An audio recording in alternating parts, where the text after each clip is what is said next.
رہیں خبروں سے باخبر۔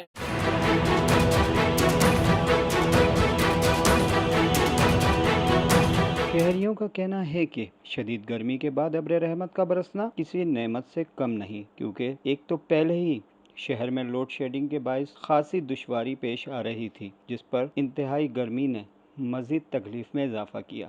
پر آج ابر رحمت برسنے کے بعد خاصا سکون محسوس ہو رہا ہے، جو کسی نعمت سے کم نہیں۔ سماجی رہنماؤں کا کہنا ہے کہ برسات کے موقع پر بجلی کے کھمبے اور تاروں سے احتیاط کریں، جبکہ گاڑی چلاتے وقت گڑھوں کا بھی خیال رکھیں۔ محکمہ موسمیات کا کہنا ہے کہ آج رات کو اور کل بھی بارش متوقع ہے۔ شہری بارشوں سے لطف اندوز ضرور ہوں، پر احتیاط سے۔ کیمرہ ٹیم کے ساتھ افتخار احمد، الوفا نیوز، کراچی۔